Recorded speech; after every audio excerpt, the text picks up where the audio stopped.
Alright, so we got a break in the storm. It was coming down this morning, and now we have clear blue sky. Another perk from the Bay Area. You know, it's a nice, cool, upper 60-degree weather. Decided to get to the spot, the scene of the incident where I actually sampled someone. Gentleman here. View of the water. It's really good timing, you know. Just before the lunch rush, as usual. And, you know, just having a little bit of space to make some follow-up calls. Right, so you can see the water there behind me. But anyway, this is where I sampled the gentleman sitting at the table over there. And I actually did a follow-up. It's been a couple weeks just keeping in contact with him and booking more follow-up times and making sure that I'm, you know, improving on that more and more. So I followed up. He did have a second sample of the hot chocolate. Like the taste even more, and then I went straight to ask him, would he go ahead and purchase a box? By the way, did you know that the hot chocolate is healthy? He said, well, what do you mean? I said, well, there's a name on the front and it says Ganoderma.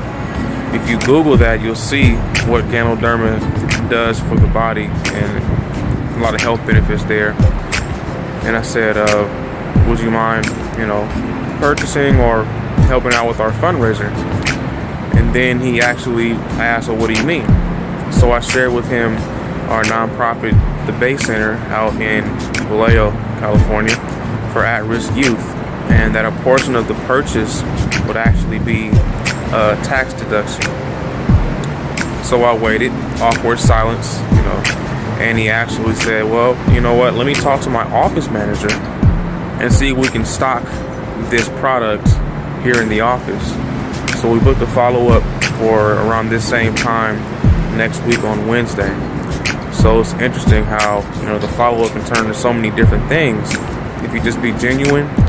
And it can't hurt to ask. Closed mouths don't get fed. The worst they can say is no. And when someone says no, it doesn't really hurt. It doesn't have to hurt. You don't have to allow it to affect you that way. And there's so many people around that next, you know, next for now. Of course, we follow up, and you never know, the fortune is in the follow-up. But also, something I want to add on to that, do you follow up with yourself as you're becoming either who you desire to be, or if you're becoming someone you do not desire to be?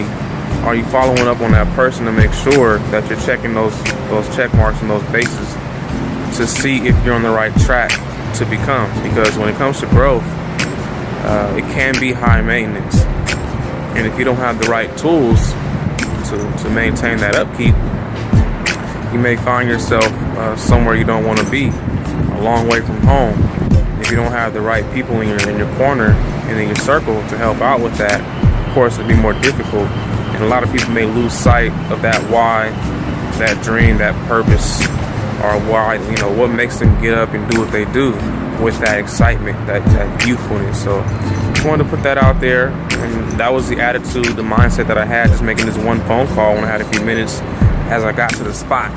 You know, the weather was, you know, everything was inviting me back here.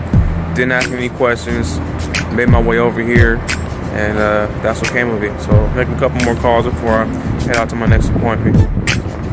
That's my Zone 1.